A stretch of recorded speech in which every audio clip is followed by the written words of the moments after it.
Con esa fuerza, ese día, por cierto, nos reencontramos también. Le dimos la bienvenida, por ejemplo, a Kelly Perfecto. No Juan Guaidó como lo hicimos el martes pasado, sino los ciudadanos. Hay una muestra clara, hermano, que podemos estrechar manos, que lo hemos hecho. El general de división activo que se pronunció ese mismo día. Los jueces que están diciendo cómo los obligan a tener que sentenciar a jóvenes sin ninguna necesidad. Así que cuando nos preguntan, ¿existe descontento en las Fuerzas Armadas? Yo creo que es evidente. Y ese es un elemento al que le hemos hablado muy claro y que en los próximos días, una vez inició ya el acopio de insumos en Cúcuta, en Colombia, tendrán una decisión muy importante en sus manos. Seguir del lado de alguien que está aislado, que no protege a nadie, o del lado no solamente de la Constitución en este momento, sino del lado también de la humanidad, de la necesidad de todos esos pacientes que necesitan que ingrese en esta primera etapa esa ayuda que va a salvar vidas, que puede salvar, soldado, a tu mamá, a tu hermana, a tu hija, a tu hijo. ¿Le vas a negar a tu familia la posibilidad de la ayuda, de abrir el corredor humanitario en una segunda etapa y de vivir en un país mejor? El momento es ahora. El momento es ahora, soldado de la patria, capitán, coronel, teniente coronel, capitán de fragata, capitán de corbeta, capitán de navío, general. El momento es ahora. Y si tienen dudas, vean la entrevista de ayer. Y si tienen dudas, pregúntenle a su familia qué es lo correcto en este momento. Ya hemos dado muestras claras de lo que significa amnistía y garantías. Pero también les hemos hablado de su rol en la reconstrucción de Venezuela, de su rol en ejercer soberanía. Así que, hermanos y hermanas, hoy celebremos este 4 de febrero.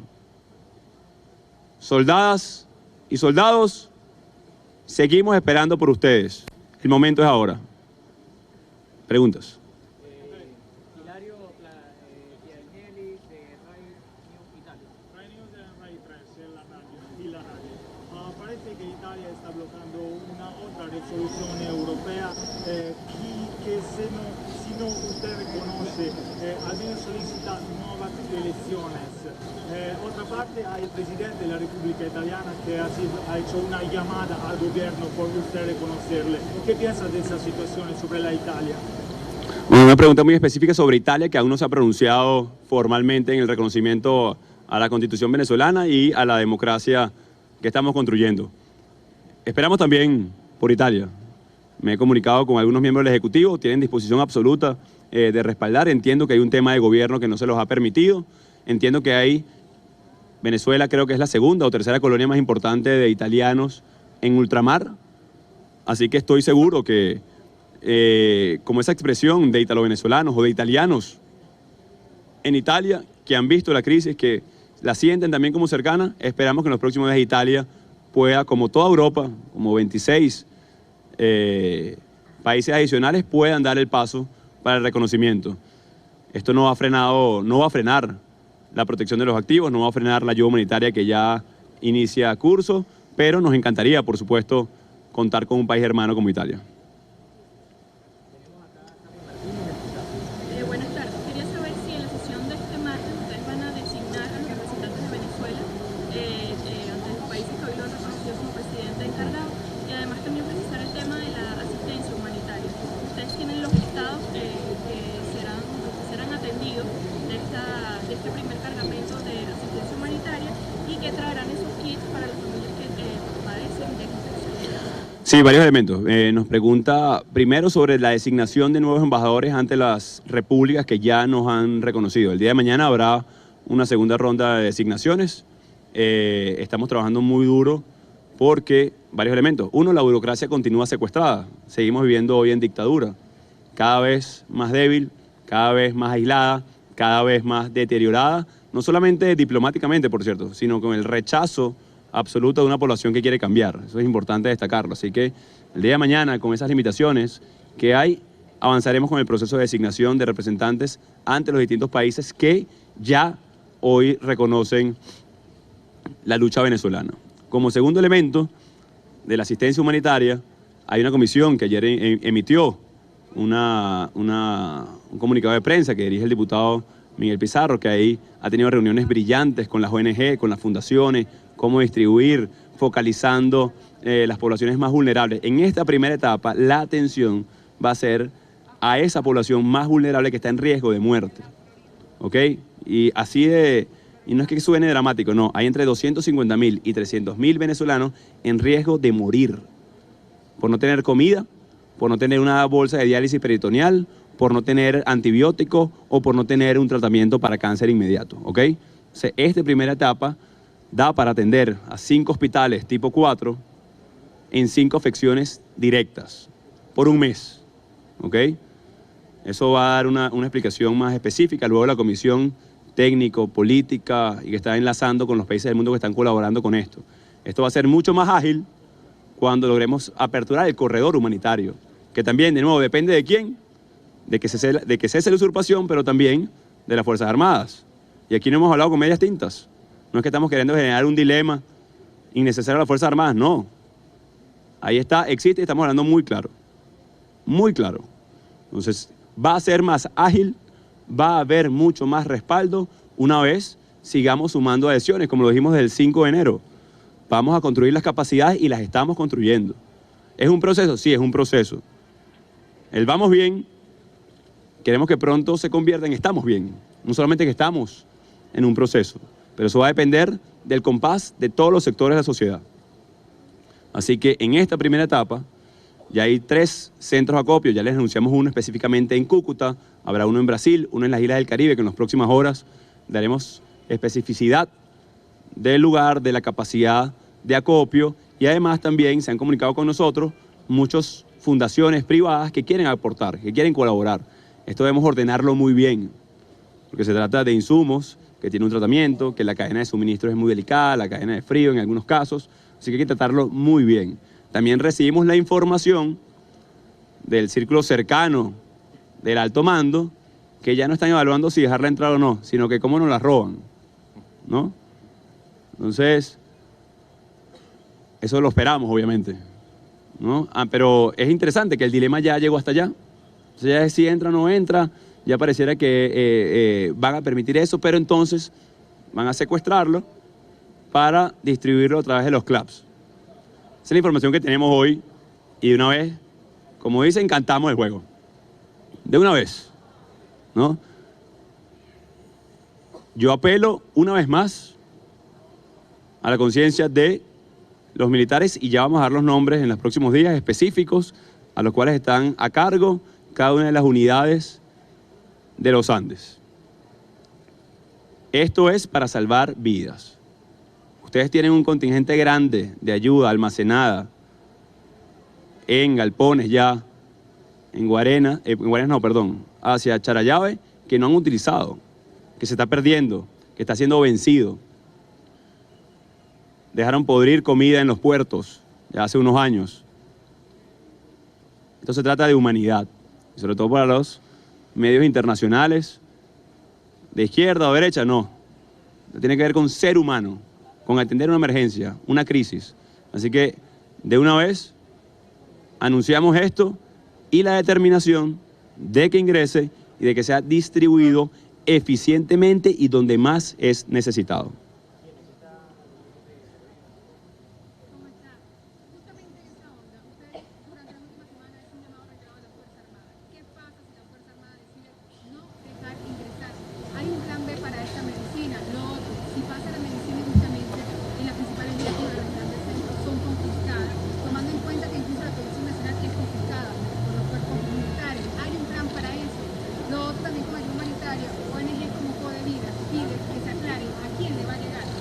Tomando en cuenta que, como queremos decir ahorita, solo es para un mes y hay más personas que lo necesitan que los que puedan llegar. ¿Cómo va a ser categorizado? Más preguntas. Unión Europea, usted también hace un llamado la semana pasada, y Federica Mogherini dijo hoy que la Unión Europea como tal no iba a ser un pronunciamiento que dependería de cada país individual. ¿A quién hace falta para seguir sumando a la causa? Tiene que ver con más preguntas específicas sobre el tema del ingreso de la ayuda humanitaria.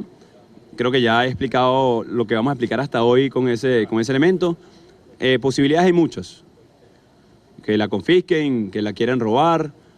De nuevo, ¿qué depende de que llegue? De varios factores. De que ingrese, va a tener un componente importante de las Fuerzas Armadas, pero también, y lo hemos anunciado, vamos a pedirle al pueblo de Venezuela una gran movilización para resguardar esta ayuda humanitaria.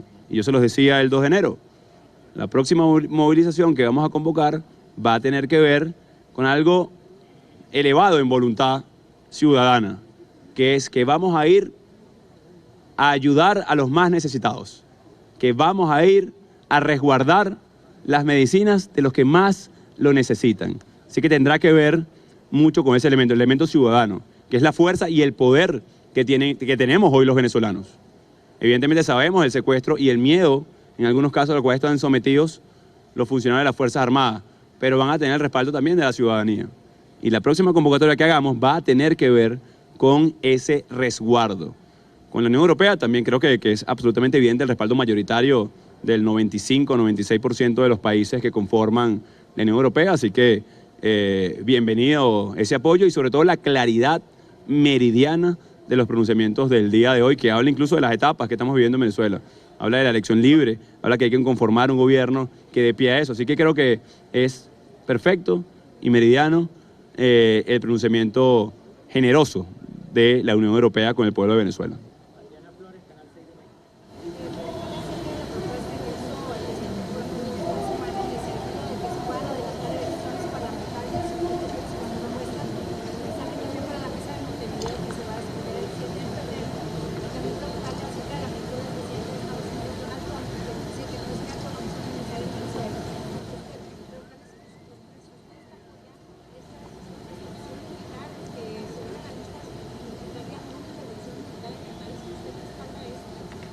Miren, varias cosas.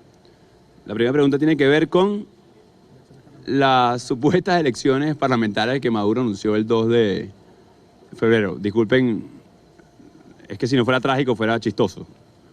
El nivel de deslinde que tiene quien usurpa Miraflores con la realidad venezolana. Eso ni siquiera va a hacer referencia en este momento porque creo que está muy clara y marcada la agenda de la oposición venezolana que tiene que ver con cese de usurpación, gobierno de transición y elecciones libres. Si no le reconocieron las elecciones o la farsa que trató de montar el 20 de mayo, ni la constituyente, no sé de quién tenga respaldo hoy, quien usurpa funciones en Miraflores para llevar un proceso como es. La verdad, creo que está absolutamente deslindado de lo que está pasando en las calles de Venezuela. No solamente políticamente, sino, de nuevo, humanitariamente. Creo que negar la crisis, luego que todos los países del mundo la han constatado y la han verificado, la han validado, creo que lo pone en una situación incluso de duda ante sus cuadros internos. Ahí la recomendación política, bueno, que se la hagan sus asesores, pero creo que enajenarse de la realidad no lo hace ver bien ante su estabilidad, incluso psicológica. Luego, lo que va a suceder, lo convocado el 7 de enero en Montevideo, mira, bienvenido a que se reúnan los que se quieren reunir y aporten soluciones como ellos piensen participar. Nosotros no vamos a participar ahí. Creo que la agenda está muy claramente definida. No dudo de la buena fe de gobiernos como México, no dudo de la buena fe, por supuesto, de la Unión Europea, pero de nuevo, la agenda es clara. Contiene 3 pasos, incluso ya un plan país para adelantar acciones. Cese de usurpación, gobierno de transición y elecciones libres. ¿Qué quiere hacer el usurpador con esto? Tratar de desviar la atención, ¿no? Y decir, hace un año, sobre todo esto es importante para los medios internacionales, hace 3, 4 meses, la versión internacional o la narrativa del régimen era que ellos no tenían con quién entenderse, que ellos querían solventar la crisis en Venezuela, pero la oposición estaba dividida. Creo que las excusas se las acabaron. No tienen ningún argumento, ninguno. No vamos a caer en un falso diálogo como en el 2017, que por cierto México formó parte de ese proceso. Y están las minutas del canciller Videgaray en México. No nos vamos a prestar para eso. No hay posibilidad en Venezuela tampoco de una guerra civil. Es una farsa que ha querido hacer vender Maduro porque ya como se le acabó la comunicación de que no hay con quién entenderse, ya no es válida esa argumentación, entonces ahora hace vender y hace videos en inglés y en español hablando de Vietnam. Alejado de la realidad. El 90% del país quiere cambio. A mí me gustaría saber quién se va a inmolar por alguien que no tiene ningún tipo de apoyo político, ni de respaldo social, y mucho menos reconocimiento del mundo. No existe. Esa es la verdad. Es una ilusión que quiere hacer ver a un pequeño sector de la comunidad internacional para evitar un baño de sangre que ya están haciendo. El FAES asesinó a 70 personas en menos de una semana. Entonces, si quiere ayudar a detener un baño de sangre, hay que detener a la dictadura. Y estoy hablando de apenas una semana. También podemos hablar de que Caracas es la capital más violenta del mundo, si lo medimos por asesinatos por cada 100.000 habitantes. Entonces creo que es una ilusión muy mal vendida, además. Y la otra ilusión, para no hablar más del usurpador, es que se van a hacer cargo del petróleo venezolano. ¡Qué cinismo! El principal comprador de petróleo de Venezuela históricamente es los Estados Unidos. ¿De qué está hablando? Entiendo la retórica que le sirva para tratar de hacerse de una simpatía u otra en el mundo, pero es cinismo, por Dios. Durante 20 años fue su principal cliente en materia petrolera y no les vendió más porque no pudo producir más, porque de 3,5 millones de barriles pasaron a 1 millón por ineficiencia y corrupción. Entonces, es importante que que cortemos y que se traduzca muy claramente a toda la prensa internacional. Y con respecto, lo he respondido en todos los espacios, con la supuesta, no sé cómo lo llaman, el tema militar, etcétera, extranjero.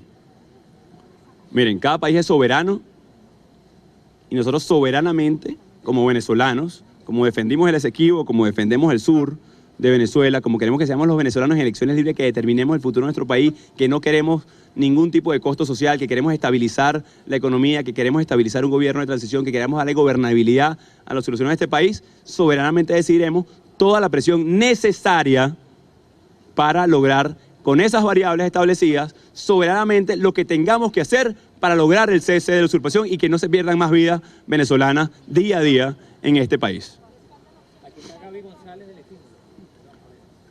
No hay, mira, de nuevo, no hay opción de una persona u otra. O sea, esto quiero que quede clara. Entiendo la pregunta y entiendo que queramos hacer ver, pero decir que respaldamos la opción de una persona es desconocer dos cosas. La lucha noble del pueblo de Venezuela, que durante años se ha mantenido en las calles, que ha construido mayoría, que ha visibilizado la crisis, que ha presentado propuestas.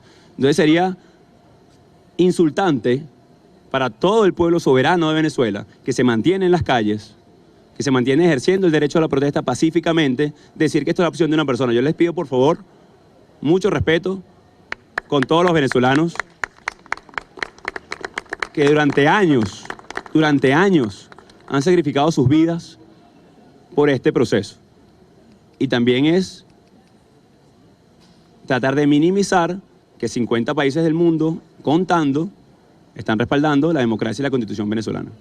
Gaby González y está ¿Sí? La ayuda humanitaria, quisiera saber si ustedes tienen ya las afecciones o qué afecciones van a priorizar en este primer ingreso de ayuda humanitaria y si hay una lista de pacientes ya preestablecida. ¿Qué fundaciones van a colaborar para el ingreso y van a distribuir esta ayuda humanitaria y qué va a pasar si los hospitales, estos 5 hospitales del Hospital Lógico 4 que van a recibir esta ayuda se niegan por estar al mando del gobierno de Nicolás Maduro, se niegan a recibir esta ayuda? También quisiera saber cómo se van a sostener estas embajadas, por ejemplo la de Irak, que le manifestó el reconocimiento a usted, con qué ingreso, con qué dinero, con qué recursos se van a mantener estas embajadas si se siguen pronunciando a favor de usted. Nicolás Maduro envió una carta al Papa pidiendo que intervenga en la situación que está ocurriendo en Venezuela. ¿Usted ha tenido algún tipo de comunicación con el Vaticano? ¿Piensa tenerlo? Y lo último es en cuanto a estas elecciones de las que habla también la Unión Europea y los países que ya lo han reconocido el día de hoy como presidente interino de Venezuela, de esta convocatoria a elecciones, ¿cómo sería? Sí, con respecto a la ayuda humanitaria, la Comisión Técnica dará detalles los próximos días. No quiero extenderme más, creo que ya hemos hablado por los momentos con respecto a eso. Ya anunciaremos cuáles son los otros centros de acopio, cuáles son los montos, cuáles son las afecciones específicas. Tiene que ver con pacientes renales, tiene que ver con desnutrición severa, tiene que ver con retrovirales, entre otras cosas, cáncer, entre otras cosas. Pero eso ya será la comisión técnica, tiene un informe muy detallado de priorización, poblaciones más vulnerables, identificarlas. Tenemos un tema con los jóvenes, por ejemplo, con los niños de 0, los primeros 1000 días de vida, porque identificarlos, claro, es más complejo porque están en sus casas, en unos elementos, pero estamos buscando los mecanismos para que llegue específicamente a quien debe llegar. Es una tarea difícil cuando de nuevo mantienen secuestrada la burocracia, no presentan información, no presentan cifras, entre otras cosas. La segunda pregunta era sobre, Gaby. Bueno, de nuevo, ya respondí esto. O sea, entiendo que hay miedo, hay presión. Esto es un tema de humanidad. Haremos todo lo posible para que ciudadanamente no solamente la acepten, sino se distribuya efectivamente. Aquí, claro que hay mucho miedo, porque estamos en una dictadura, que se van a perder los puestos de empleo en los hospitales, que se van a ser perseguidos.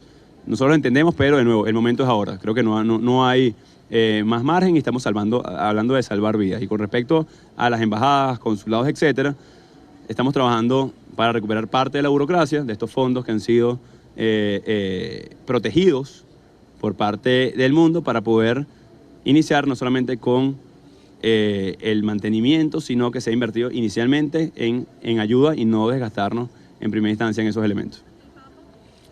Hemos hablado con todas las diplomacias del mundo, incluido el Vaticano. Las elecciones son elecciones libres y tiene que ver con la ruta. Una más, ¿no? Telecinco de España. Me gustaría que le respondiese el gobierno español con su apoyo. Pedro Sánchez está teniendo un lío interno tremendo y me gustaría saber cuál es su respuesta.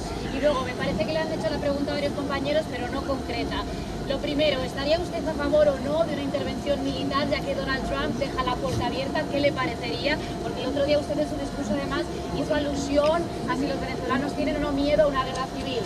Y me gustaría saber también el tema de las elecciones. La Unión Europea le está apoyando, pero le insta también a que convoque elecciones en 30 días. ¿Usted podría convocar elecciones en este país? A ver. Lo primero España, la respuesta a Pedro Sánchez, por favor. A ver, de nuevo. Ya he respondido parte de las preguntas, pero vamos a recalcar. Con respecto a España, mi profundo agradecimiento con el pueblo español. Mi profundo agradecimiento con el presidente Pedro Sánchez por la claridad que ha tenido y la vocería que ha llevado con respecto al tema. Creo que es meridiano el reconocimiento a mi presidencia interina y el mandato que tiene, que es muy sencillo, que no es que lo dice la Unión Europea, lo dice nuestra Constitución. Para poder lograr una elección libre debe cesar la usurpación, debemos construir un momento de recobrar las instituciones que permita un elector un voto, el registro electoral permanente transparente, abrirlo en el mundo, observación previa, durante, posterior, la observación internacional, el derecho a elegir y ser elegido, entre otras muchas, un nuevo Consejo Nacional Electoral, entre otras cosas, ¿ok? Porque si no, no sería una elección libre. Creo que eso también es importante. Hay una comisión que está llevando el diputado Stanley González que estaba hablando de ese tema y mañana en la plenaria hablaremos específicamente de eso. Así que no es que tiene que ver que lo diga la Unión Europea, no. Es nuestra Constitución, es nuestro mandato para poder hacerlo realidad, entendiendo que Venezuela vive una dictadura sangrienta, corrupta, que oprime al pueblo de Venezuela. Entonces es importante que lo tengamos porque tampoco es que hay dos presidentes, no, hay un legítimo presidente en Venezuela y hay un dictador usurpando funciones, amenazando, masacrando al pueblo de Venezuela. Entonces eso es muy importante que lo recojamos de manera constitucional, ni siquiera en narrativa, constitucional. Y de nuevo, con respecto a que si una persona en el mundo tiene una opción militar, Venezuela es soberana, lo he dicho 1000 veces. Y yo les pido de nuevo, por favor, o sea, respetemos la lucha de cientos de miles de asesinados, de perseguidos, de hablar en positivo, de a pesar de eso construir país. Yo creo que es muy importante y Venezuela tomará la decisión que deba tomar, la que deba tomar, sin titubeos, para lograr con 4 elementos: menor costo social, que sea una transición pacífica y democrática, que genere estabilidad, que genere gobernabilidad y que dé paso a unas elecciones realmente libres. Y tomar la decisión soberanamente que debamos tomar para lograr ese elemento. Y yo entiendo, por ejemplo, el movimiento en Colombia. El ELN tiene operaciones en Venezuela, extrae oro y compra armas. Ustedes también deben saberlo. Es importante que lo sepan. Y hubo un atentado terrorista hace unas semanas en Bogotá. Casualmente, el autor material de ese atentado terrorista estuvo, oh sorpresa, en Venezuela durante muchos años. Luego de años que no habían atentados en Colombia, luego las operaciones del ELN en territorio nacional, que nosotros el 5 de enero lo dijimos muy claro, qué vergüenza que un ministro de la Defensa pida por favor el retiro de grupos terroristas cuando habían masacrado soldados venezolanos. Y ahí hablaba del rol de las Fuerzas Armadas, que no solamente es en seguridad ciudadana, es en soberanía. Así que con esa opción, de nuevo, soberanamente Venezuela tomará la decisión que deba tomar. Y en Franpress, la añadida. Ahora que le reconocen varios países europeos, entre ellos Francia, ¿cómo le tengo que llamar, señor presidente? Ya no presidente autocrático. Gracias por la pregunta. No, presidente o presidenta autoproclamado no tiene que ver con el reconocimiento de Europa. El reconocimiento de Europa es una adhesión poderosa, importante, a la legitimidad y la Constitución venezolana. Nuestra Constitución, el artículo 233, habla muy claramente de la no haber un presidente electo. El presidente del Parlamento Nacional debe asumir las competencias para poder guiar al país a una elección libre, entendiendo el contexto venezolano de que hay una dictadura en curso, que están usurpando funciones desde Miraflores. Entonces mi deber, desde el mismo día que tomé juramento el 5 de enero como presidente del Parlamento Nacional, el construir las capacidades entendiendo el contexto dictatorial en el que estábamos. Así que puede llamarme presidente.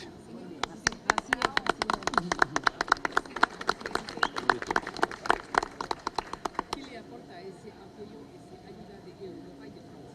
Bueno, creo que disipa dudas, incluso las que ustedes traían, si era autoproclamado o no. Creo que nos ayuda a disipar dudas del proceso histórico que está viviendo cada venezolano en recuperar su libertad y su democracia. Además, por supuesto, las implicaciones diplomáticas y políticas que tiene, que no son pocas, por cierto.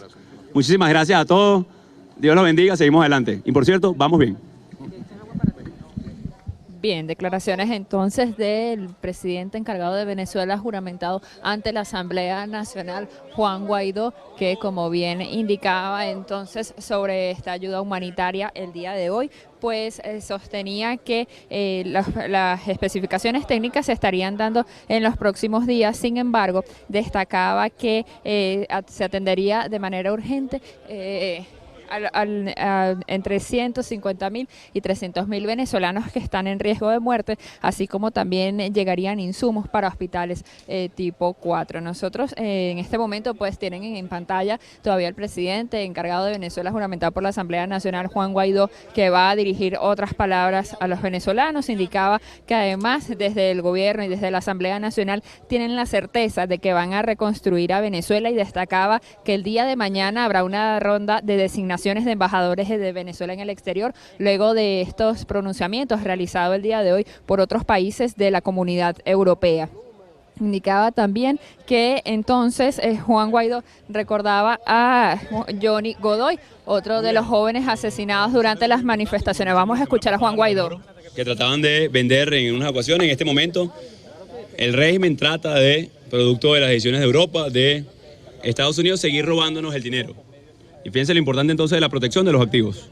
Están tratando de mover desde Bandes un dinero que estaba en una de las cuentas a Uruguay. Entonces, el llamado es a Uruguay en este caso, a que no se presten para que roben de parte del dinero. Podemos estar hablando entre 1.000 y 1.200 millones de dólares. Entonces, para trasladarlo a Bandes, Uruguay. Entonces, el llamado aquí es precisamente, y esta información, por cierto, que nos llega, tanto la información que nos llega de lo que pretenden hacer con la ayuda humanitaria, de lo que pretenden hacer en el Bandes, por cierto, nos llega información de altísimo círculo ya de estos funcionarios, ¿no? O sea, porque saben que lo que protege el Estado de Derecho es la Constitución y se ponen del lado correcto de la Constitución en este momento, ¿ok? Entonces ya tenemos toda esta información, nos va llegando minuto a minuto, exigimos muy claramente, y para los que tenían dudas de la importancia de la protección de los activos, esto es otro ejemplo de lo que están haciendo, queriéndose robar el oro y queriendo manejar los fondos públicos, nada más y nada menos que cada dólar debe ser sagrado para atender a nuestra gente, quererse robar fondos públicos descaradamente. Así que estaremos muy vigilantes a esto y tomando las acciones pertinentes en los próximos minutos. Muchas gracias y Dios los bendiga.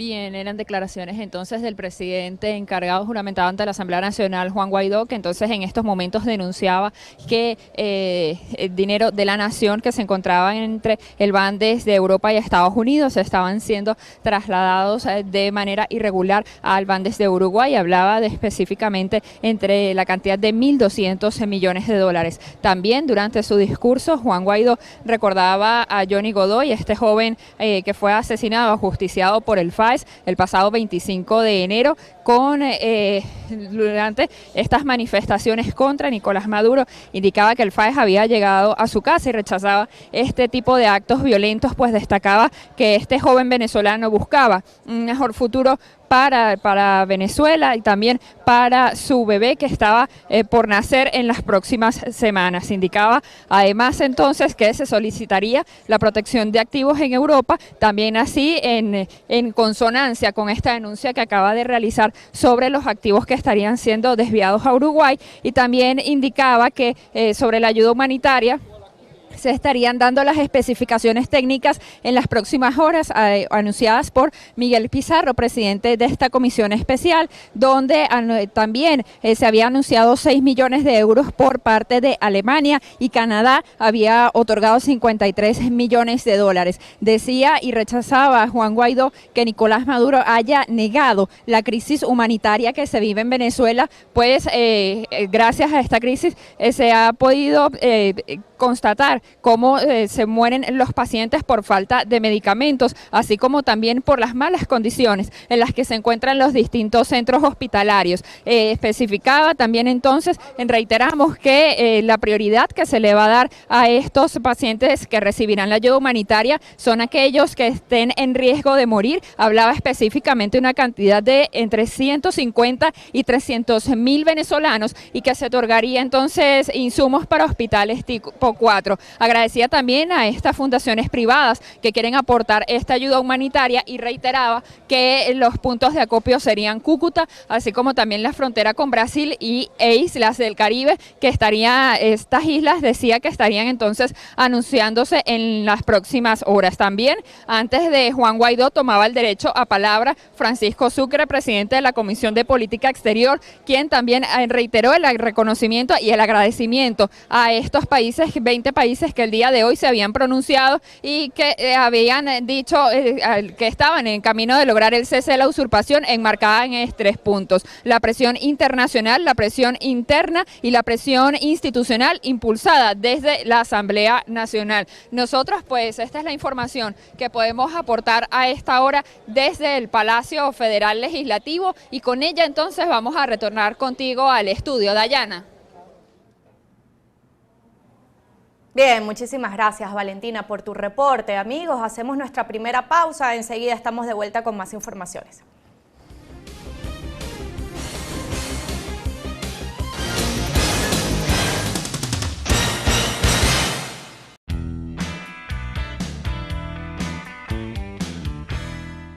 ¿El amor es para siempre?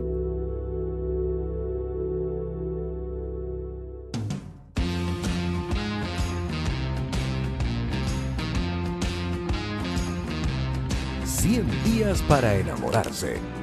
Conéctate a la señal en vivo de Telefe, solo por Vivo Play. Realmente te conecta. El jurado más exigente. Estamos todo el jurado en shock. Las mejores actuaciones y muchas sorpresas. Dame tu cocina. Turbinas, focos, helicópteros. Tu cara me suena. Por la señal en vivo de Antena 3. Disponible en Vivo Play. Realmente te conecta. En números. La mayoría de los venezolanos, 5 de cada 10, 54,8%, consideran que ese líder de oposición debe escogerse en elecciones sin el concurso del Consejo Nacional Electoral. No hay consenso sobre quiénes pueden participar en esas primarias. Entonces las primarias estarían reduciéndose, por lo menos al día de hoy, a 3 claros aspirantes: Henry Ramos Alud, Henry Falcón y María Corina Machado. Si la primaria se abriese a personas, a líderes inhabilitados o que están fuera del país, entonces a los 3 que ya mencionamos se le uniría Leopoldo López, Enrique Capriles Radonsky, incluso Antonio Ledesma o cualquiera de las personas que se encuentran fuera del país. ¿Y si en vez de divorciarte, te tomas unos cuantos días de libertad? Descubre todo lo que puede suceder en 100 días para enamorarse. Conéctate a la señal en vivo de Telefe. Solo por Vivo Play. Realmente te conecta. ¿Qué tiene un buen desayuno? Energía, música, recetas y temas de actualidad. Empieza el día con alegría y diviértete en familia con El Desayuno. De lunes a viernes por la señal en vivo de nuestra tele. Disponible en Vivo Play. Realmente te conecta. Con Gladys Rodríguez. ¿Te sientes afortunado? Siempre. ¿Y eso es lo que quiere decir ese tema? Esa canción es súper especial. Agradezco mucho a Vladimir Dotel, que es como que el cacique de Los Ilegales, una agrupación que respeto y admiro desde que estoy en la barriga de mi mamá. Hoy en día nuevamente le toco la puerta, Blay, por favor, escucha esta canción. Óyeme, esto me encanta y tal. Es una canción de agradecimiento a Dios, sí. Es una bendición poder vivir así.